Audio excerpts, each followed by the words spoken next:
Sticks. It's your boy Mike Joe from the Cauldron Boys. And I'm here with my boy, Noble Truth. Hey, I'm walking here, huh? And I'm here with my other boy, Gruesome Bubbles. Hello? And we are The Cauldron Boys! Cheers, cheers, cheers. Chip, gentlemen. Yeah, so... All right, what are we doing today? So today we got a special guest in the house. We got our boy, straight from the Ironborn Gaming Discord, PiffPanda. Mr. Piff, welcome to the show. Welcome to the show. Oh, hello. My name is PiffPanda. I'm pretty new. I've been playing Commander for about 2 months now, so still trying to learn my way around all these majestical cards and all their goodness. That's what we're here for, man. We love helping new players, and we just, hard to harbor an environment that's comfortable for people to set right in, And it's not hard for new players to really pick it up. There's a story, one or the other, at the Frank Discord I was in, a new guy had just started, and he went right into cEDH, and he started placing top 16 in a lot of the bigger tournaments. Like, he never even played casual. He went hard right from the start and found a lot of success in it. So, I mean, it is very much possible. So, Piff, I got a question for you, my boy. Yes. So, like you said, you've been playing 2 months. What made you just be like, yeah, I want to play some C? You guys. Yes. In Yes. I've been learning that I'm not enjoying the 3-hour-long games, and I definitely enjoy the half-hour max long games and just the fun stuff that some of these decks have been able to do. And I'm actually enjoying that a lot more. Yeah. Right, and the fact that you can, right off the bat, everybody's going as hard as they can, and there's no exceptions, there's no angry magic, it's unapologetic. Everyone wants to do the best they can do, and when you do that, you don't get all them 3-hour games and hard feelings, Yeah. Nobody plays land destruction turn 10, Right, but they tapped, but they board wipe first too. Has Piff ever gone up against mass land destruction? I Have you don't ever know. had your entire land base just get wiped off the face of the earth? Nope. You don't No, want that. I would have probably quit. Yeah, you don't want that. You will, buddy. You're in for a treat. All right, I win, but here's the thing. That's how people win. Some people that want to play the game like that. Some men just want to watch the world burn, and that's exactly what it is. Because a win's a win. So we got to be prepared for all that too. Yeah. That's why we run counter spells. Yeah. In everything. Yeah. Even this mono red deck has a few counters. Even in casual. So what we're doing here, right? We're putting Piff wants to join the cEDH League, correct? You're going to join and play with us? Yep. We are putting a Magda deck together. And Magda is disgusting. So if you don't know what she does, which if you play cEDH, you know what she does. But she's got this it's the first and second one, sure, they're the enablers. Well, the first one, whatever. Second one's the enabler. Whenever a dwarf you control becomes tapped, create a treasure token. Sure. That's how we get where we're trying to go. But the real caveat of the whole thing is to sacrifice 5 treasures, search your library for an artifact or a dragon card, and put that card on the battlefield. It circumvents casts and everything, so. And it's at instant speeds. So, it's really really quick. We can do it on other people's turns. Like Greg was telling me earlier, right? He was really going into detail with this. He was saying most Magda players really want to do it on instep or during somebody else's turn. Because they can't guarantee that they will be able to have the win. They just have to try and go for it whenever somebody else is trying to go for the win. That, or if you have to for some reason revert to the stacks aspect, which is a really big part of Magda because she runs a little bit slower than your turbo decks and most of the decks in the meta. Not really, but just being mono red kind of limits that. So she does run a fairly standard stacks package to kind of help you, because it doesn't really hurting you. You're not really casting anything that's going to affect. It's going to affect the rest of the table much more. And that's something we had in mind here. Okay. Before we get too far into it, can Piff tell us what made you choose Magda as your cEDH commander? So looking at the card, I run into a lot of issues where I struggle with mana and stuff like that, and so I really like the treasure token aspect of it.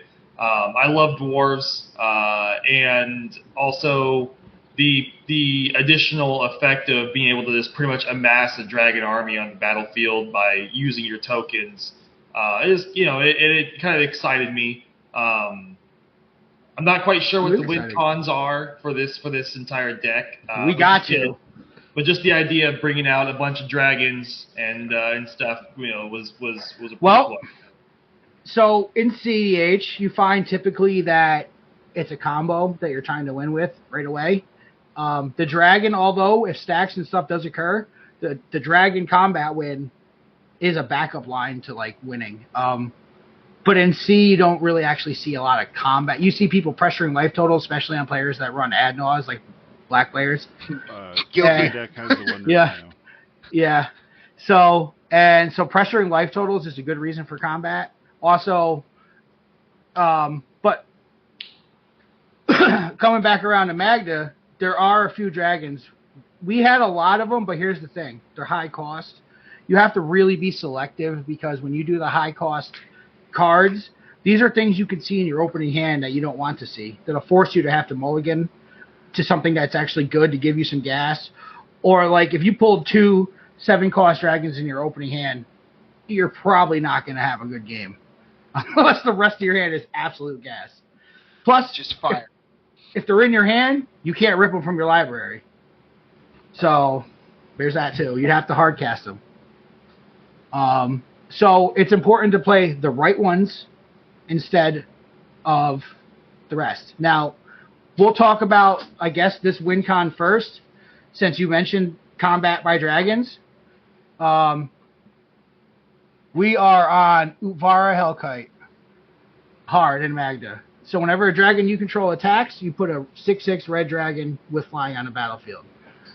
This, they argue, is the best dragon for Magda because, like as Mr. Bubbles said, you can play him on somebody's end step, and now you have an Utvara ready to go, so you can circumvent having need haste. Yeah, it's pseudo haste, kind of.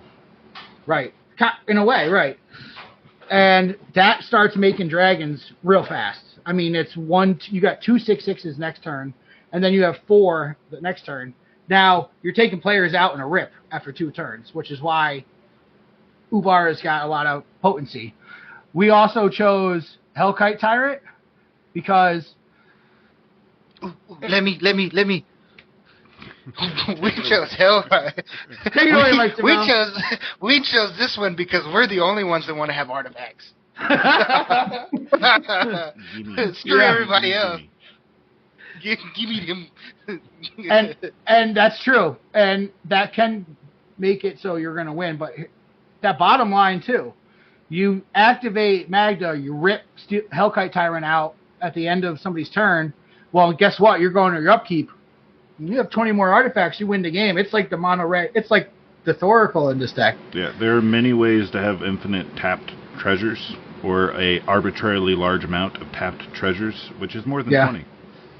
So you can put it out and then win. Oh, and treasures count as artifacts? Yeah, they are. Yes, they are. Yeah. Okay. And so at the end of somebody's... treasures, that's it. Yeah. I mean, here's the other thing. This deck runs like 30 artifacts to begin with. Yeah. And in Hellkite Tyrant, if you had to just pull that out and at the end of somebody's end step, and then you swing with it, you get all their artifacts. So now you, like as Mike said, you just take their stuff, and then give it one more turn. It's a problem. What's better than having 1 mana crypt? Having 2 mana crypts. Having your mana crypt. Yeah. Give me. So Hellkite taking 6 and upkeep. Yeah, right. These are That's true. I've died by crypt. We've all died to crypt. It comes with it. This is the price of glory. You just die to some crypt triggers. It's gonna be like that. Utvara and Hellkite are the 2 biggest hitters as far as dragons go. We also really love Goldspan, and because it does have haste, you can use it on your turn, and it's only 5, so hard casting it's not a thing. But it also makes your treasures sack for 2 mana instead of 1. So it's pretty good. It's pretty good, and that's our kind of one of our flavor choices. Like, not a lot of other Magda decks would see that, would consider that, but for us, it just seemed really good, and we were like, you can't not, because if you don't have infinite, you have a lot more now. What's better than 1 treasure, 2 treasures, or only 1 treasure? So, which is good for stuff like this, Shatter Skull smashing and stuff like that. So, we talked about those are the dragons. Your red counter magic is pretty much solely to protect your wins, or it's like you're last in priority and nobody's countered the win and you have it in hand. Well, then you can save the game for you to pursue your own win. Yeah, let's talk about them then. Let's talk about these counter spells, our interaction package, since we're here. Before we go into the combo lines, right? Since we're here. You only have a deflecting slot, which you can play with your commander in play, which changes the target of a spell or ability. So if somebody tries to counter your counter or your win or your move, you can actually just change the target to their own counter spell or the deflecting slot. So you can still play your card. So it can be used as like a quasi. Or if a player decides to cast Peer into the Abyss, so now you can change the target of that player to you, and now you get to draw half your library. So there's shenanigans that can happen with that. Pyroblast and Red Elemental Blast both are just counter target blue spell, or counter target blue spell if it's counter spell if it's blue. My favorite red counter spell. Right here? The Bolt's Trigger. Yeah. It's just straight hard counters, whatever, right? Tell us counter about target it. spell. But there's a flip side to it. You know how red likes its chaos? Well, here's the chaos part, right? So you roll a die, right? And you choose 1, 2, or 3 randomly. So usually it's a die, and target the player that got their spell countered, mills that many cards, and then exiles until they hit a non-land permanent card. They may cast that card without paying its mana cost. So it's kind of one of those things where it's do we get them into something better, or do they have another counterspell they can't use? Right. Yeah. Okay. Or something else they can't use at all. Yeah. Or you could also, that's one that I like to sometimes counter my own thing that's not going to be helpful to me, hoping I hit something good off my own library. It's going to be used as cheap card advantage. Yeah. Especially in this where we've got a bunch of expensive stuff. You could counter a enslaved dwarf and then end up hitting an Uvar held kite by chance. Right. There is that chance. So it's a small chance, but roll that dice. You know what I'm saying?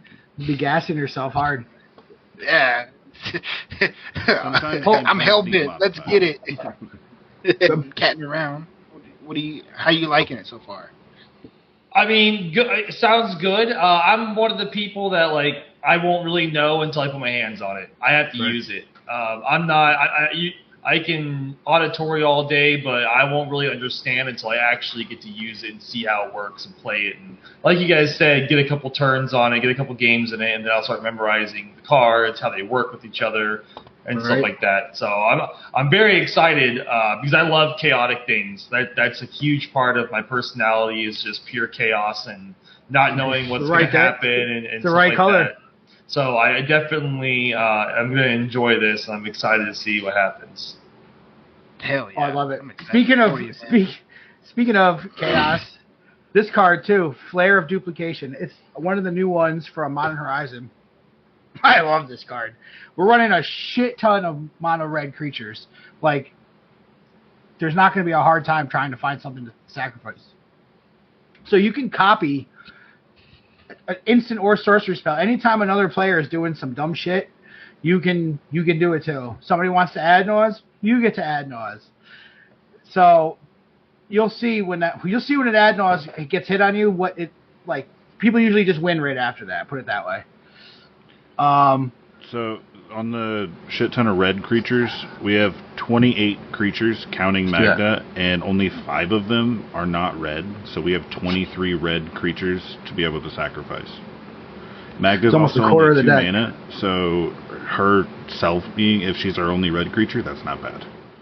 That's also why I picked her, because you guys know I play Giza the Hellraiser, 5 mana, and it gets rough having to wait for 4 or 5 turns to be able to get that commander out. So I definitely wanted something with a little bit lower cost, especially because I've been in some games where my commander gets targeted one after another, and then I'm up at 10 mana to get my commander back out. Yeah. So I definitely enjoy the lower cost of it, so that way, destruction happens. At least I'm not trying to spend my entire pool of mana to get my commander out. And that kills your whole turn. Yeah. So, that's a very valid point to why we're on the low cost ones.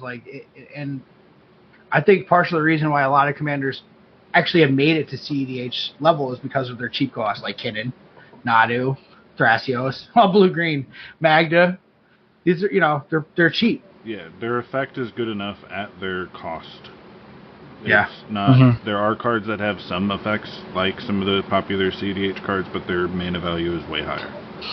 Or anything that can be cast off a Jeweled Lotus, directly off a Jeweled Lotus, or a land and a Jeweled Lotus.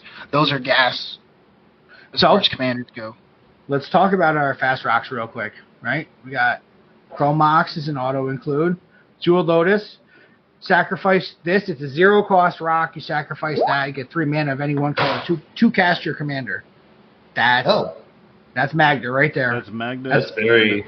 A land in Jeweled Lotus is a replayed Magda, so a Magda taxed. Yeah. Still get it. Yeah, still get it again. Yeah, it's like Magda's a good... so Lotus is a must-have. This LED That's really good for Magda. Holy crap. It is when you put it that way. Yeah, dude. I was like... This LED is part of a combo. You probably won't use it so much unless you're absolutely desperate. But it is a tutorable piece, obviously, and it's part of a combo. We'll get to that win line. Lotus Petal are the beautiful 0 drop. It's just, and it also, that too is part of a combo. This is something like everybody uses. It's equally as good as Simian Spirit Guide, which is a creature that we run. Which, if you can exile it from your hand, you get 1 red mana. So it's like a free mana that's for all intents and purposes. It takes a card slot, but it is, you get that turn 1 too. Like your turn 1, now you have that much mana to spend on turn 1. Mana Crypt, the legend itself, fucking love this card. What does that do? I can't read that. So, take it away, Mike. It kills some players for sure. like Mike when he decides to make copies of them over and over again. After copies, 5 in draft. Yeah, it was wild. Okay, so cool. At the beginning of upkeep, flip a coin. If you win the coin flip, then nothing happens. If you lose the coin flip, you take 3 damage. And then it has tap, add 2 colorless mana. So it's a 0 cost rock that gives you 2 mana. It's the GOAT of all mana rocks. 2 colorless mana. I'll say. I mean, it's a soul ring for free. Put it that way. Yeah. So the only has is that 3 damage stipulation. Yeah, you may or may not get bolted. I'll fucking roll for crit every turn if I could. It's the GOAT. It's the GOAT. So what are your thoughts on it, Piff? I mean, like I said, I like chaotic things, and so anything that comes with it as a double-edged sword is 100% my style. I enjoy risking it all. Risk it for the biscuit. And it's like even funnier risk and like for the biscuit. I love it. It's even like funnier in Karkashima when you have something that's like whenever you flip a coin, ignore 1 or create a treasure token or something, and you're like, oh look, I got to flip for my crypt. Oh look, I'm gonna create a treasure token from it. Oh look. Or my ruin build where I want to lose my crypt flips. Yeah, just because you want to lose your flips. Yeah. So it's funny when that happens. Mox Amber is another 0 cost rock. It's among the best, but it only gives you 1 of a commander or planeswalker Legendary Oh, creature. any legendary creature or planeswalker you control, right? So any legendary. Okay. And so it's a 0 cost, for it. Which is typically your commander. But a lot of decks do run other ones, so I mean. There's Mox Opal, which gives you 1 of any color if you control 3 artifacts, which is not going to be hard to get here. Nope. So this deck. 29 artifacts plus the treasure making stuff. Mana Vault is a 1-drop that gives you 3 to tap. You'll take 1 every turn afterwards while it's tapped, and you can pay 4 to untap it if you so are inclined. But really, it's just a 1 and done. Like use once, get 3 mana, and you can continue on. So yeah, it's like a ritual where like a dark ritual. Get 3. It's a lot like that. If I'm playing Omnix, don't leave that thing tapped. Yeah, you trigger Ob. And then Soul Ring. Soul Ring, yeah. Yep, Soul Ring, the classic. That's the OG. Mana Crypt's the GOAT. Soul Ring is the OG. Hey, I want to ask Greg about this. And that's why it's banned and everything. Yeah. Spring Leaf Drum. Why is it good in Magda here? Because you can tap Magda with it, making a treasure or any dwarf just as good. Well, it's not as good as a crew vehicle, but you get to tap Magda right away. And get a mana. Yeah, and get a mana out of it. And a mana. So you could turn any old creature you have, pretty much a dwarf, into not only a mana rock, but then you get a Magda trigger. So you get another treasure. So really it's like, if you did it once, yeah. And here's the other thing. It gets around summoning sickness, because the ability to tap the creature comes on the Spring Leaf Drum, not from the creature itself. So it's the drum that's tapping the creature. Yep. Gotcha. So it gets around summoning sickness too. Okay. We'll get to that. That's pretty much the rocks we're running. Yeah, that's all the rocks we're running, and we'll come back down to the rest of the artifacts afterwards. So here's your meat and potatoes, Piff. All right, meat and potatoes. Win cons, and there's a bunch of them. All right, so the main win con in the deck is basically Clock of Omens and any artifact dwarf. Now, and Magda, of course. So what will happen is you get your Clock of Omens in play, essentially from your first Magda ability, right? And then you find one of your artifact dwarfs. So the Universal Automaton, Metallic Mimic, Bloodline Pretender, and Roaming Throne are 4 changeling artifact creatures. They are each a dwarf. There are also those other 1 or 2 artifacts we have that can make any dwarf an artifact creature. Right. So, and then those 4 plus, like Greg said, Liquid Metal Torque. Any combination, you just need 1 version of them. Yeah. So there's a Liquid Metal Torque, which can turn any non-land permanent into an artifact. So you could turn your Magda into an artifact and proceed with this combo. And how the combo works, or any other creature as well. How the combo works is you tap an artifact and clock your artifact creature, whichever one, however you got your artifact dwarf, and Clock of Omens. Boop, boop, right? Now to trigger the ability of Clock of Omens, untap target artifact. That goes on the stack. Now Magda will trigger, and you'll create a treasure token. Then what happens is you use the untap target artifact trigger from Clock of Omens to untap the artifact dwarf. Now you have a treasure and an artifact dwarf. Now you tap both of them to activate Clock of Omens, targeting the artifact dwarf. Magda triggers, makes another treasure. Then you untap the dwarf. Now you tap that treasure, and you tap the dwarf again, reactivating Clock of Omens, repeat. The end state is a infinite amount of tapped treasures, 1 untapped treasure, and your artifact dwarf tapped. But so tapped treasures with Magda means you see how that works with Magda. You just sack your tapped treasures to activate her now. So it doesn't matter that they're tapped. You're still going to go ham with her sacrifice 5 treasures ability. Okay. So now from there, you can essentially just rip every artifact and all your dragons into play. Yeah. And well, in our case, because we have Maskwood Nexus, you get not just all of your artifacts, you get all of your creatures, because we're going to make everything a dragon. Yeah, just name them dragons. You can play all your creatures as well. Correct. So it's pretty gross. Then to win from there, because obviously not playing them all is enough, we have things like the Reckless Fireweaver.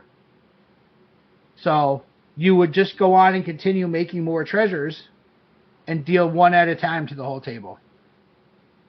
Oh, so is it like whenever you tap what's this one? You tap a treasure, deal 1 damage or something? Whenever an artifact enters the battlefield under your control, Reckless Fireweaver deals 1 damage to each opponent. Okay. So it means every time you tap Magda or your artifact dwarf in that loop, makes the treasure, which is an immediate ping to each of your opponents. So then you're going back up the amount of tapped treasures, but each tapped treasure is 1 life point from each opponent. So you just ping the whole table down. There's a couple other ways. You can choose to get Academy Manufacturer and not tap your guys. I mean, there's one that makes extra artifacts for Clock of Omens. What is the other? Zorn. Zorn. That makes double treasures? No. Oh, there's this too. So you could do Professional Facebreaker and make all them treasures and literally exile your whole library and then play them with all with all your treasures. Specifically, if like you had Crime Novelist or Zorn going, which you would net treasures and mana each time, even though your other ones are tapped, you'll be going net positive. Dude, I'm so hot on Crime Novelist right now for this deck, dude. Yeah, Crime Novelist is really good here. Because it just gives you 1 red mana for sacking a treasure. The way that we built this, your main ways to win from there when you can play everything is either the pinging everybody with your artifacts or doing this type of thing in an instep to then go to your turn and have all your creatures out to be able to attack. Okay. And then what? Sorry, go ahead. I was going to say, I don't see other haste enablers besides one that gives 1 creature haste. Okay. And then wasn't there that one dragon that 20 artifacts wins the game? Yeah, that would by itself win. But if that dragon's not, like if you've already tried that and somebody removed it, because sometimes it happens, you will have a crap ton of creatures out. Gotcha. And then that's what you would want to pivot. That's what we mean by pivot as well. Yeah. So, like, if you're not going to be able to win on somebody's end step and you need to win on your turn, this is the way. Then you have to fall back on this. We did have the other. I say we add. You know what? There is a breach loop. So even if somebody destroys these, you can get them back, right? So somebody would literally have to get rid of 3 different cards to stop you. Realm Scorcher. Where? I'm gonna add it. Yeah, I'm gonna add it. We gotta take out though. We got to make a cut. Goldspan. All right, so here's the thing. Here's the thing. Realm Scorcher or Hellkite. This is what it does. So it's got flying and haste. That's great. Whenever it enters the battlefield, if it was bargained, you could add 4 of any color. That's not important because you're probably going to rip it into play for Magda. But it's got this last ability where you can pay 1 red and 1 colorless to deal 1 damage to any target. So, like, literally, you can pay all your mana after, because you've just ripped your whole library apart. It doesn't matter. You're going to go infinite mana with treasures. Now you can spend all that mana to ping the table 1 at a time. So once you go and do the Clock of Omens and the untaps, you'll have Reckless Fireweaver, you'll have Hellkite Tyrant if it's at an end step, and you'll have Realm Scorcher Hellkite to pump mana into for pings. So that's 3 different pivots for when you do your thing. Now, What's cool about the Clock of Omens combo, though, too, is that you can do it at instant speeds.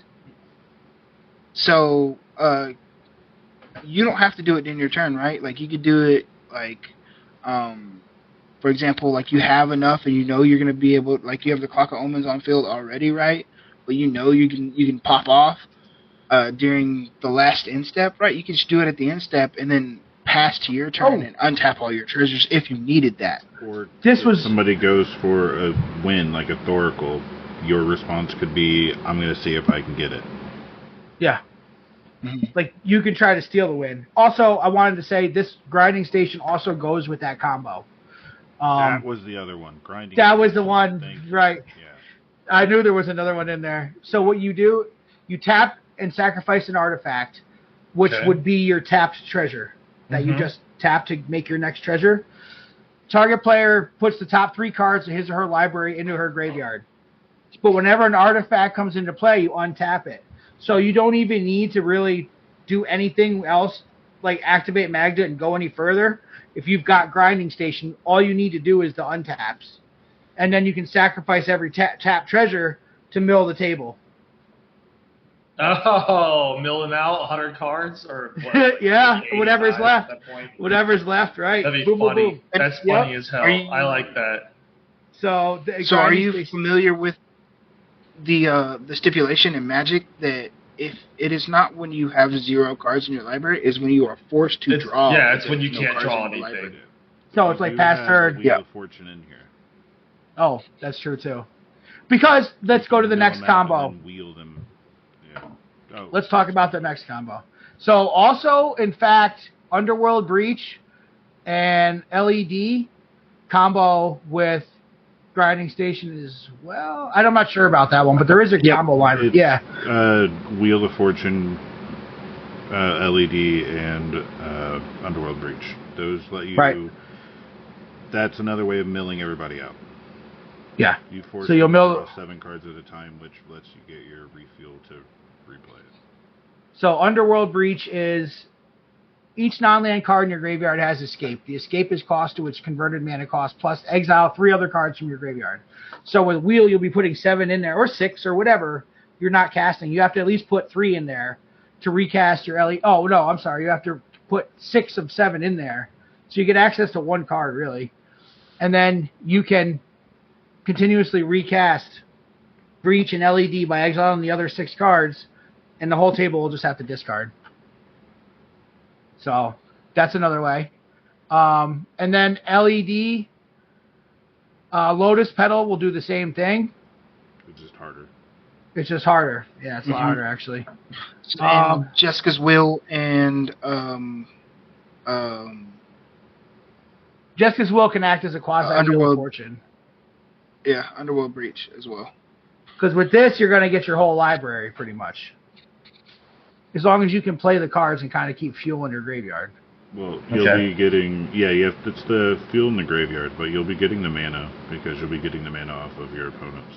So, Lotus Petal, LED, these are combo pieces that go with Underworld Breach, which Underworld Breach... sorry, it's down here. Is a combo piece, but also inherently is just good recursion in red. Like, if somebody gets rid of your thing that you need, or your artifact dwarf, and you have no way to get it back, somebody casts Deluge and you need to get your thing back, it's a way to get actual like recursion in red, which is tough. So there's the utility to it's great, but it's also a combo enabler. And you'll start seeing it more like now that you're playing mono red and you're going to start maybe seeing other people playing mono red, you're going to be seeing some breach lines. So for sure. Edit on this later, but I can't believe I can't remember the Grinding Station combo with breach. Oh, it's Clock of Omens, Grinding Station, Magda, and an artifact. No. Grinding Station combos with breach too. Breach? Oh, so yeah, there is a Grinding Station. Yeah. It's so Lotus Petal, your own Grinding Station, or LED, your own Grinding Station, and then you mill the 3 and recast it with those 3, and go positive. So you can mana from there, and furthermore, if you have Reckless and you do it with Lotus Petal, You can fucking probably kill the whole table maybe that way too. It's a little bit more convoluted, but you might someday have to get there. Maybe that's what's in your hand. We had talked about the tapping the dwarves is the big thing. We'll go back to that now. So there's other ways to do that. Mainly, let's see. There's the dwarf that lets you tap stuff. Like we're going to go through everything that allows you to use as a tap enabler. Where is it?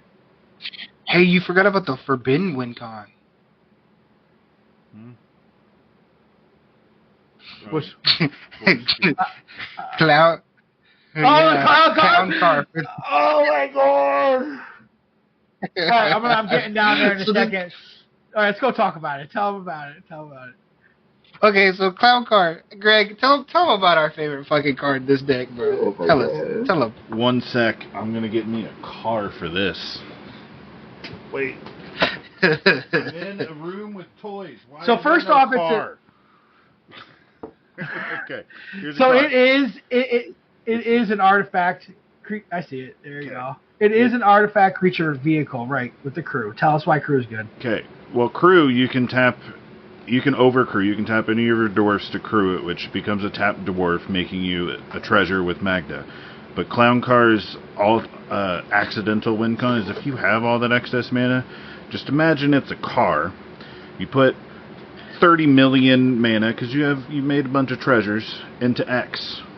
So then you play your Clown Car and roll X 6-sided dice. So you take your car, you go, and then when you roll them, all the clowns fall out because you get clowns equal to whatever the result is on the 6-sided die. So you can roll 50 6-sided die, whatever those results are, a clown will pop out. So you can swerve your car in and just throw a whole bunch of clowns into play. Clowns at people. Yeah, the joke was that when Clown Car enters the battlefield, roll X 6-sided dice. X is what you pay for it. For each odd result, you create a clown robot. For each even result, put a 1/1 counter on the car. But here's the thing: what if you had 3,700 rolls to do, and you're this is your alternate win con. I'm gonna roll each one individually. So that's the forbidden win con. Okay, I've got 30 million 6-sided dice I need to roll. We lost Mike. Yeah. He's back, all right. So it's like, how many at a time do you guys want me to roll? Oh my god. One at a time. I'm gonna roll one at a time, guys. We'll be done. We'll be done with this game in a week. Just one. You tell me when you're done. Cloud Car is funny for that. But the other thing is, like I said, mainly it's a vehicle as well, which enables, like Greg said, you can tap as many creatures as you want to crew. Yeah. And we have other ones as well that we're running, which is like Mobile Homestead, which is another good one. Because whenever that attacks, if you want to attack, what it can do is you look at the top card of your library. If it's a land, you put it in the battlefield, which is great because if it's a land, that means you were just going to draw that land. So otherwise, you kind of get to see what your next card is too. Smuggler's Copter is another one. Smuggler's Copter is a really good turn one play. If you get it in your opening hands, you want to get that thing out because it gives you the ability to draw and discard a card. It gives you card advantage right away. It's just a really like good card to use early game to kind of keep your engine going faster, really. And for that, it was banned in a lot of formats actually because it was so fucking good. They found out. Yeah. Sculpting Steel is a good one that can copy any artifact and play that you want. Enough said. Those are the 3 crews that we have. So say if you wanted to abuse that, like they are tutorable also with Magda. We have 2 more things to really discuss, and that's the Dwarf package, the Creature package, and the Stacks package. Let's start taking a look at the creatures first. We already know Spirit Guide. We talked about that. Bloodfire Dwarf. There's just another Dwarf. It's a 1-drop Dwarf. Dwarven Armorer is another 1-drop Dwarf. Most of the Dwarfs are just going to be 1-drop Dwarfs. We don't have Unmarked Hearse still? But he does. Unmarked Hearse is another crew vehicle. Right. I forgot it was in the. It's in the prospect. Yeah, it's in the breaking news. It's another vehicle. So, crew. It's power and so it can also be used. It's 2-drop. The second it comes into play, you can tap to exile up to 2 target cards from a single's graveyard. So you can use it right away. Maybe shut somebody else's graveyard stuff down if you need to. And its power and toughness are equal to that. But it is crewable right away. So really, you have to use it right away. And it is up to, so you don't have to actually do 2 cards. You can, if there's only 1 card, you can exile it, you know. But it's also a bit of control, a little bit. Really, really good artifact or vehicle. So we have a bunch of those. Dwarven Armorer, going back to him, he has his own tap ability. So there's a way he doesn't need anything else. You can just make him tap. Dwarven Grunt, you got to make him tap. Sacrifice. This guy does. Oh, you're right. He's on a way out anyway, but it does 1 damage to target creature unless. Whatever. Who cares? Again, right? Yeah, 1-drop dwarfs. 1-drop doesn't matter. 1-drop dwarf. Unless they tap by themselves, then it matters. Goblin Welder is not a dwarf, but this can switch artifacts from your graveyard to play. Oh. So if your Clock of Omens a treasure countered, you swap your treasure for Clock of Omens, and then you are off to the You can put it back in play. Who cares about that? Ragavan is a powerhouse in every deck, really. He's another one of those like Smuggler Copter that can immediately come out turn 1 and gives you advantage, and you can steal players' cards with it. He's not a dwarf, but he's too good to not have. If that makes sense. Kind of like he's just a 2/1 that you can drop for 1, but if he deals damage, I'll exile that player's top card. I can cast that card, and he also makes a treasure. So for that reason, he can be used to make treasures really fast. Early game. Cares about that one. This is another one of the Changeling Dwarfs. So there's another dwarf. This one we really like. He's a dwarf that gives a creature haste. Like your dragon, your Uvar or Hellkite if you wanted.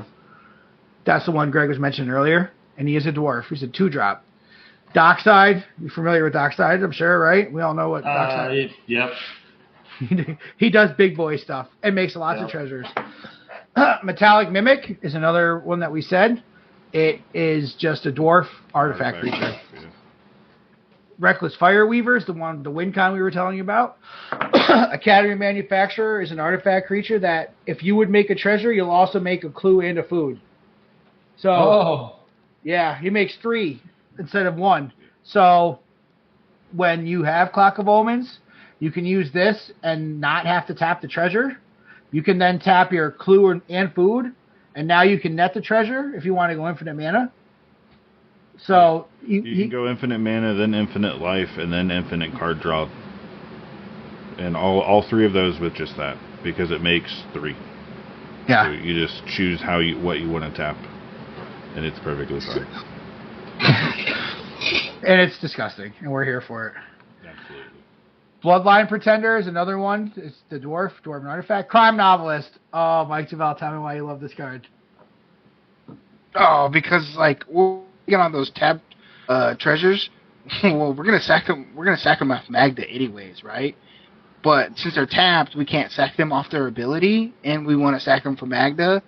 But what Crime Novelist does is, now that they're tapped and we sack them, well, now we get a red mana.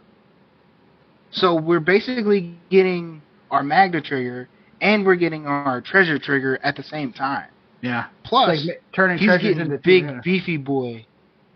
Yeah, he gets big quick. Oh, I mean, even outside of the clock combo, I think he's really good because you might be using these treasures to cast other stuff. I don't know, like it can help you. It makes your treasures tap for 2, which is what we originally had Goldspan in for. Well, and we have Zorn. Yeah. We'll do the same thing because now we're going to make 2 treasures every time instead of 1. So it's double good. Oh, yeah. So every time you make 1, it makes 2. Yeah. Oh, this guy, the Blood Boiler. He is like kind of like the crew, where you can tap other dwarfs off of his ability. None of that requires some haste or something. It gets around Summon Sickness. So you can activate him similarly to a vehicle. Similarly. Yeah. Similar list to that. So he's kind of really cool, I think. It's an anemone. Yeah, a synonym. Cinnamon. All right. Imperial Recruiter's a tutor. It lets you go look for any creature 2 or less. Which is whatever a huge you. amount. Which are power 2 or less, which is like everything, yes. including your automaton, your mimic, all your artifact creatures, your dockside. So your Imperial Recruiter is a creature tutor. It'll put that right in your hand. Professional Face Breaker. Yeah, boy. Dude, that'd be the best proxy altar, would be that meme with the 2 guys with the monster tattoos. I'd be afraid of us. You know what I'm talking about? Yes. Yeah. With a Professional Face Breaker. That would be funny. Tell me about it. I was talking about the tattoo. But anyway, Facebreaker, even with you having the tapped treasures, you can still use Facebreaker's ability to sack 2 treasures, right? No, 1. A treasure. You just sack a treasure and you exile the top card of your library. So it's that incremental. Put up your dukes. So you get to play your whole library again. Exactly. Like if you had the top card, or if you had to do the tap line and whatever, you can still sack under that, exile cards, and keep going. Yeah, I got you. So Zorn makes a double. Roaming Throne makes Magda trigger twice. Real simple. Oh, it'll be all of our dwarves. All the dwarves, that's true. But I mean, also at the same time, it is itself an addition to its golem type. It is also a dwarf because you'll be naming dwarf. So it is also one of those artifact dwarfs that makes Magda trigger twice, which, as we were saying, when Magda triggers twice, or for some way for you to net any other kind of mana instead of the tapped one, now you can do anything else too. There's a lot to do with her. She's busy. And then we talked about Tyrant, the auto win, Realm Scorcher Hellkite, the pump win, Inuvara Hellkite, the combat win.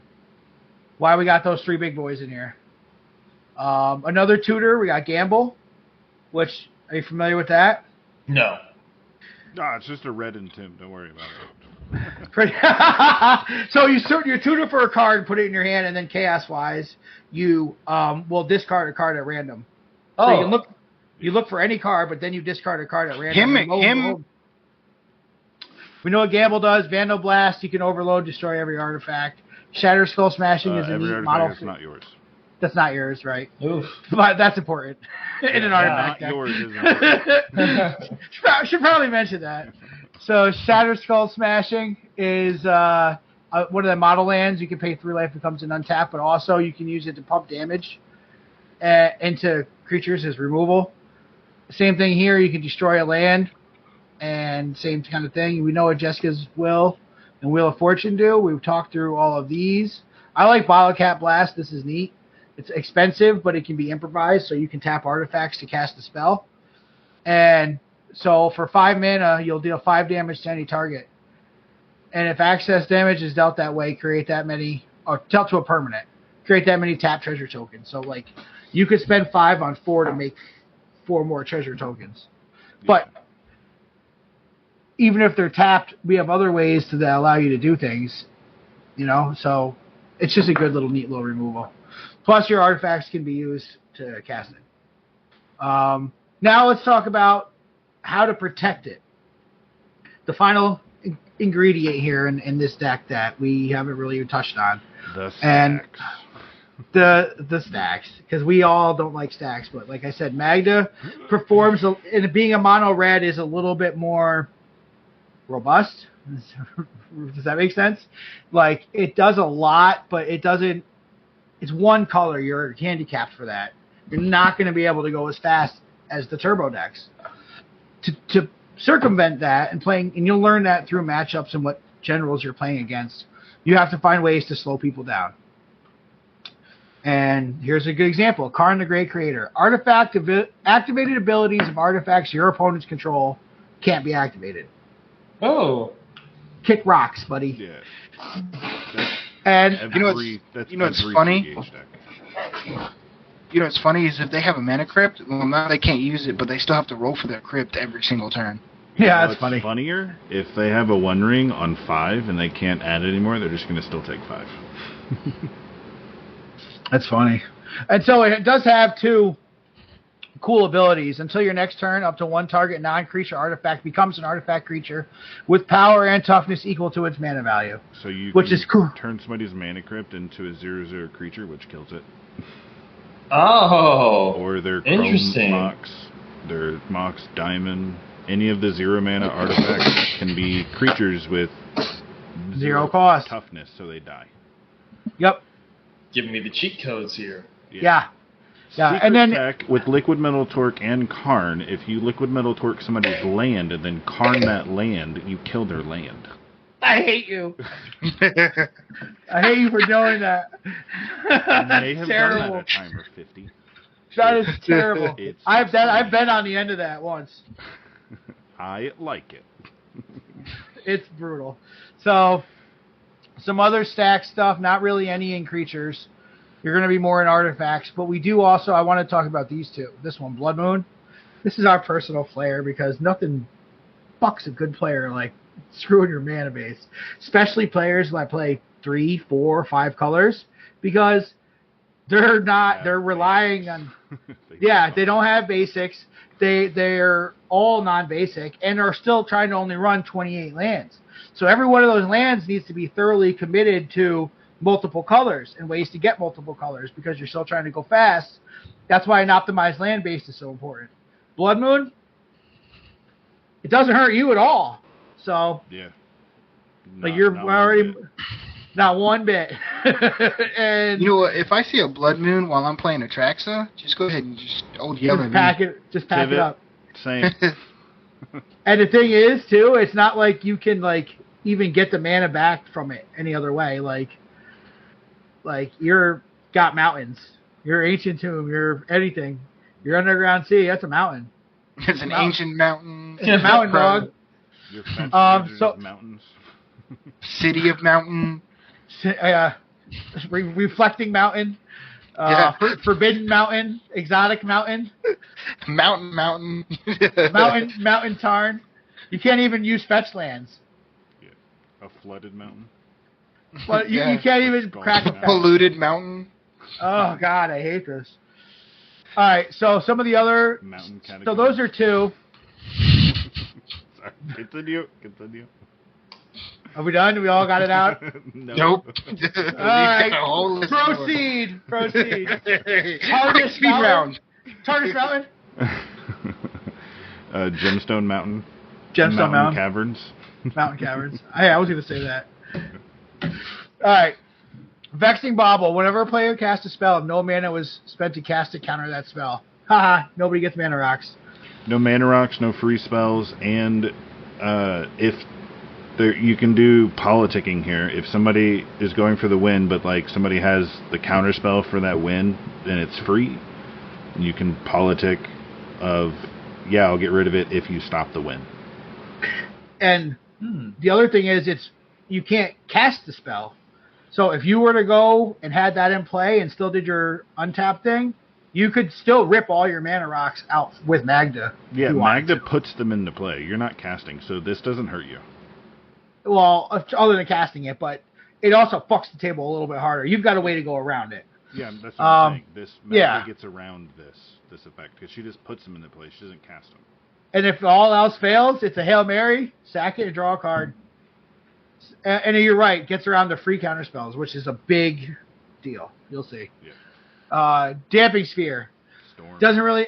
If the first one doesn't really matter, if a land is tapped for 2 or more mana, it produces colorless, but that's not the important one.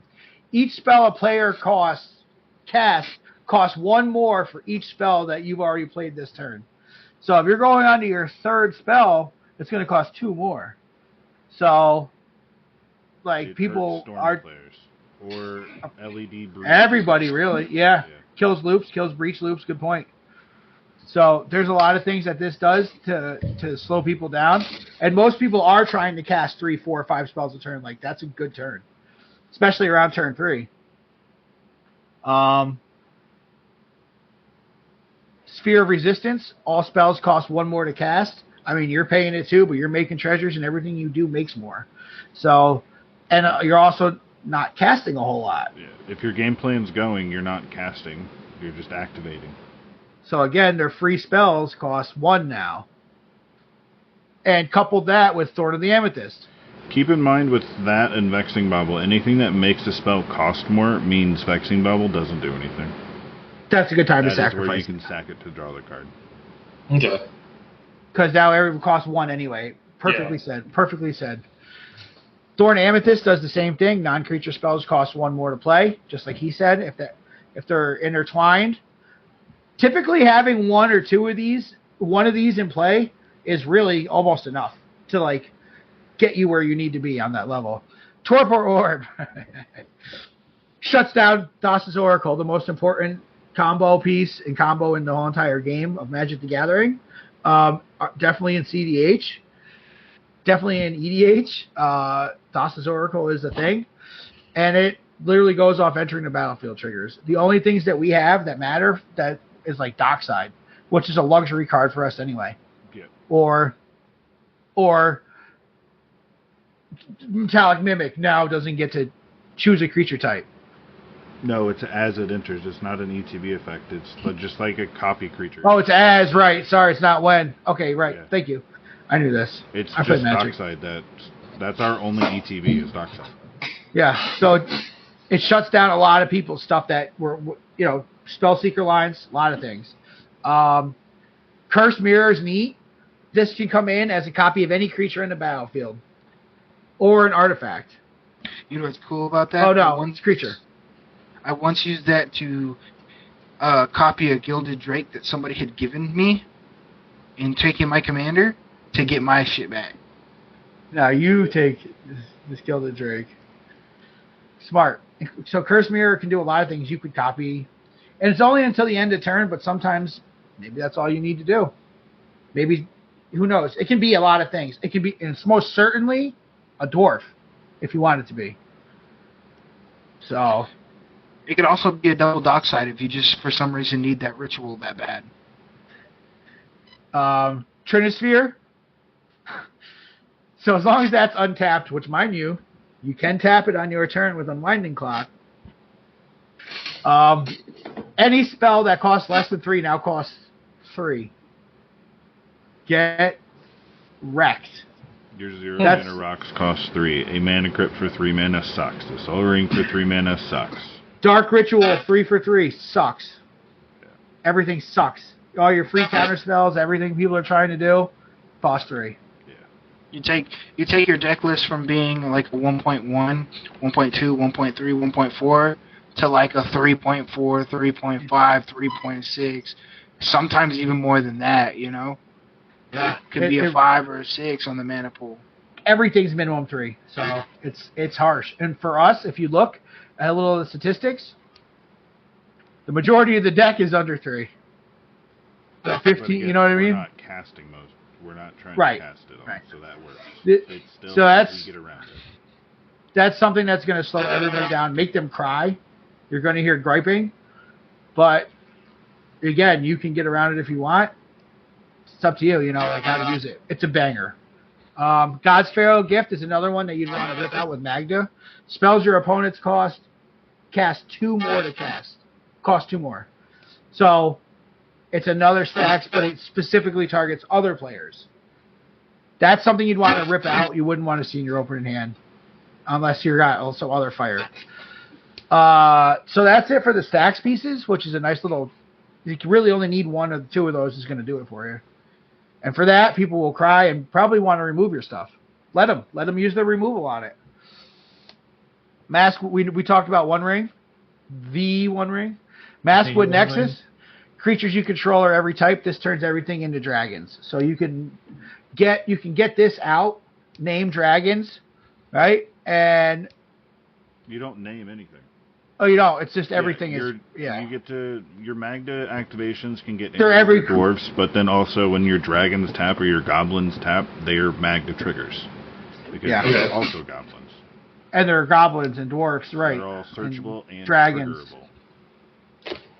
Turns everything into everything. Everything's a changeling. So, right. Yeah. Awesome. So that's an enabler. It also makes, we never even talked about it. It makes a shapeshifter, so it just makes creatures for Magda to get triggered from. Makes dwarfs. Yeah, it makes dwarfs. You could card turn that into a dwarf and then tap it to make a dwarf. That'd be funny. That's kind of cliche-ish, but I think it's funny. So yeah, that's the bulk of the deck. We explained on why we have all the mana rocks, how to use Magda. Let's take a quick look at the land base. Real simple, easy peasy. We have 28 cards in the land base included. 2 of them are the model face ones. You have Ancient Tomb, Cavern of Souls, Den of the Bugbear. This card's really neat. Tell me about it. Oh, so you can make infinite goblins off of it. As long as you keep sinking mana into it, if you have infinite mana, you can make infinite goblins out of it. So it's got instant speeds. Yeah, it's got that activation where until end of turn, Den of the Bugbear becomes a 3/2 red goblin. But when it attacks, you create a 1/1 red goblin that's tapped and attacking. So you could activate it as many times as you want, and every time you activate it, it will make another it'll always be a 3/2, but it'll make a goblin. Whenever you activate it twice, when it attacks, you'll make 2. But if you activate it 3 times, it'll make 3, and so on and so forth. Now, Mask was out, it doesn't trigger making it tapped, but if you turn them into dwarfs and then for some reason they get whatever, it's just a good thing to do. It's a mana sink at the end of the day. Dwarven Mind. There's 2 lands that we need to, for sure. It's right, Hideout to your right. Holdout Sediment. And then the Encampment. Survivor's Encampment. Both of those are lands that let you tap a creature to add in 1 color of any mana, which let you tap your dwarfs for mana and get a treasure. They would trigger Magda to get a treasure. Gemstone's neat because you can play it off of your opening hand before a game even starts. This is when you hear somebody say, "Anybody got a pregame?" This is the pregame. Usually, yeah. Yeah. So you get to play it before your turn even. Now you have access to 1 red mana before anybody even starts. Nykthos can give you for 2. You add amount of mana to your mana pool equal to your devotion to red, right? Devotion and the red pips on the card. The red pips on the CMCs. Perfect. Now, I like calling this thing the cross between Cradle and Nykthos. This is a brand new card that just came out in Bloomborough. I'm hot on it. So you choose a creature type. Obviously, you want to name dwarfs. So for 2, you can tap it and any amount of mana equal to the number of creatures you control of that type. So if you had 5 dwarfs, you're tapping 3 lands to make 5 red. Yeah.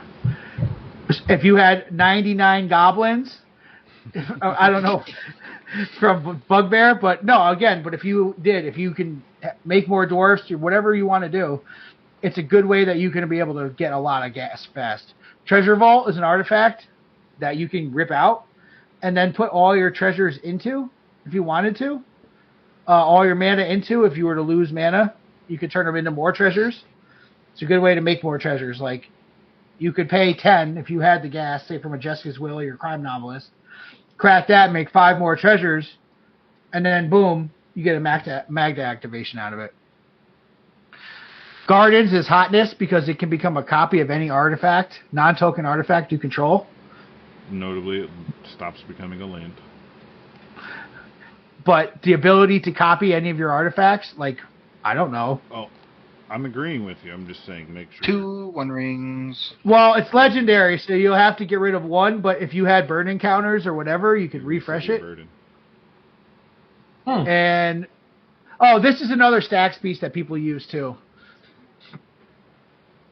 So it's a good way to get return. It's really expensive. It's 9, but it makes everybody. Each opponent sacrifice 3. Sacrifice 3 creatures, and then yeah. And then as far as cEDH is concerned, most of the time, most stacks don't have very many creatures out, and the creatures that it's like a board wipe. are key creatures that people want. to not get rid of. So if you're making them sack 3 creatures, you're getting rid of at least 1 to 2 from each person. Yeah. Key creatures. There ain't a lot of chump blocking over here. Yeah. You know what's awesome though too is like if somebody has to sacrifice a Ranger Captain of Eos, well then you just get the Ranger Captain of Eos. Yeah. Now you you're can protected. Also, at your upkeep, reanimate the Ranger Captain. Somebody sacked a Ranger Captain. Which is why it's funny to do it at the end again, at the end of somebody else's turn. We're pushing that theme the whole time. So that's basically our Magda in a nutshell, and now you can refer to this video at any point in time on what's getting running here and how you want to do it or how you want to play it or what's cooking. So there's a lot of knowledge in here.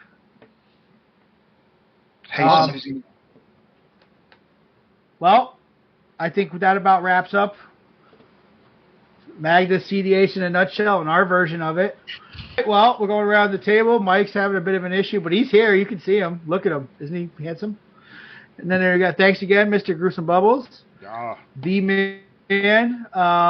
We got anything going on that we want to talk about? We got our 500 disc, giveaway coming up on TikTok. We're restarting our cEDH League. That's what spiraled all this. Sign-ups are open on Ironborn Gaming. It starts on the 12th. Yes. And we got our boy Piff in it down. What's up, my man? All right, Piff, anything you want to shout out? Hi, Mom. Yes. Speaking of shout-outs, the most important one that we currently have going on is we're in the Creators Corner at Jank Mats, and we just released our Bloomburrow playmat. So we got our own animal-themed playmat out right now. There will be a playmat for each set, so keep an eye out. Keep an eye out and buy them. Use Cauldron Boys. Cauldron Boys to buy anything, but double dip if you get one of ours. Yep. Use Cauldron Boys at checkout for 10%. All right, I think we're done. Piff, thank you for coming. We had an awesome time hanging out. My boys, I love you. Let's do it. Any final words? You're all beautiful. Only one of us is not bald. Forget about it, huh? Peace.